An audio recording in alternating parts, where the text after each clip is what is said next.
What's going on, my fellow watch fanatics? For today's discussion, I want to talk about some great, what I like to call humble watches. What is a humble watch?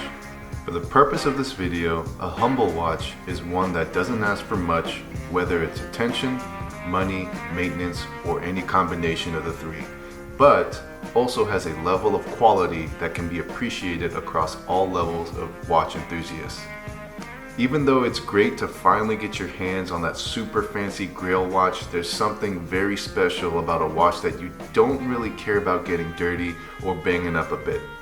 Those are the watches that you can really make memories with because you're not preoccupied trying to take glamour shots with them or constantly polishing the dust off of them. I went ahead and selected 5 watches that I believe are great humble watches. I want to be clear about 2 things. Number 1, the list of humble watches is almost never ending. I'm sure there are countless watches in existence that are better than what I've selected, and I'm also sure this topic will be an ongoing series for the channel. Number 2, the watches I select will always be from my personal collection. So if I don't bring up a specific watch, it's either because I just haven't gotten to it yet, or I simply don't own it. So without further ado, let's get right into it.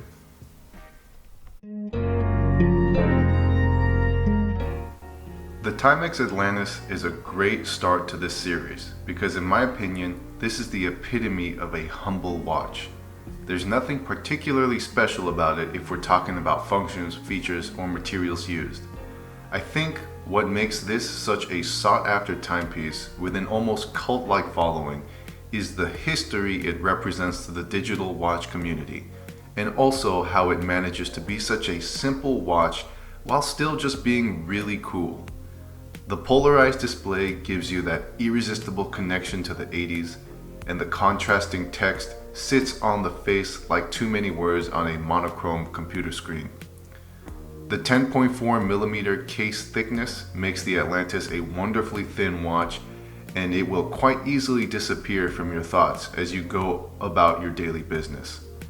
And despite its thin design, you still end up getting a calendar, stopwatch, alarm, timer, dual time, and the unbeatable Indiglo. This watch definitely gives way more than what the price tag asks.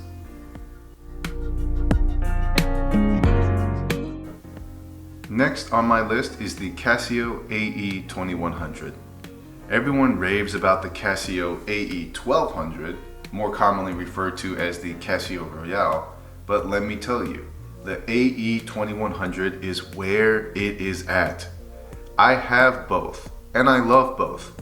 Functionally, they are more or less identical, but the major difference is the case material. The Casio Royale has a completely resin case and crystal, while the AE2100 has a metal shroud and mineral crystal. That may not seem like a big deal, but it gives the AE2100 a significantly more premium feel out of the entire Casio AE lineup. So what makes this a humble watch? Well, nothing about it really screams "look at me." It's styled in a manner that doesn't try to be anything other than a tool, and priced in a way that doesn't make your heart sink with guilt when you buy it. It's a watch that was designed for professionals that don't prioritize superfluous showmanship, but still has the functions and lifespan to put any other overpriced digital watch to shame. And while the Casio Royale will always steal the spotlight with its more hip aesthetic, the AE2100 will happily sit on the sidelines because the ones that are in the know that there is no competition here. Staying in the Casio family, next is the obvious choice of the MTGM900. First of all, if you don't own this watch, well, own this watch. Even though I own it now, there are times when I'm baffled at why I waited so long to get one. I guess the best way to summarize this watch is that this is a Walmart watch with Bass Pro Shop features. For those of you that don't know what that is, Walmart is like a budget-friendly superstore, and Bass Pro Shop is a portal to heaven. In no way am I speaking poorly about Walmart.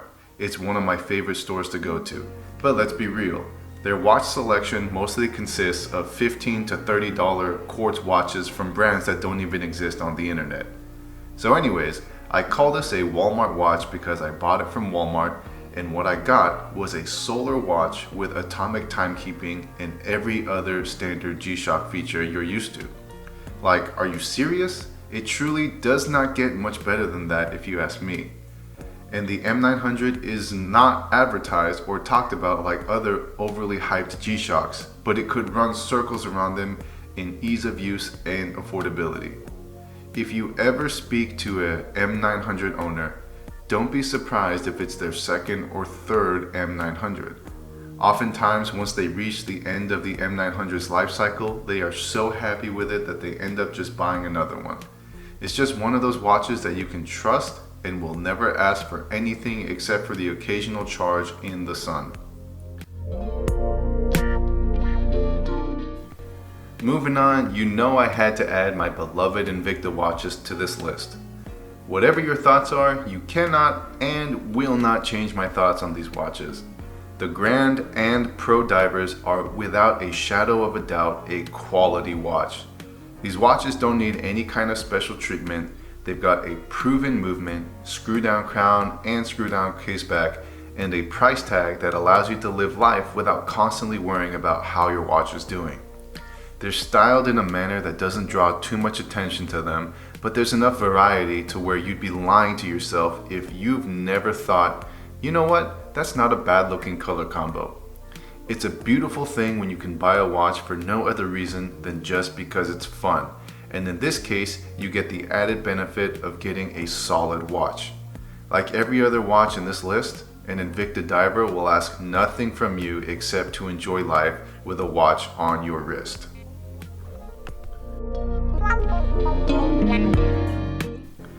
And the last watch from my collection for today's video is the Citizen Drive. I think it's fairly obvious why I consider this a humble watch. It pretty much can't get any more analog than this. The simple layout can fit in the dorm room of a college student to the bedroom of a billionaire. The solar eco drive movement makes the drive the ultimate set it and forget it watch and has no other complicated features that you need to mess with. It's a refreshing break from the countless other watches that try to look a certain way or be a certain thing. This watch just wants to tick away its second hand and let you do your own thing.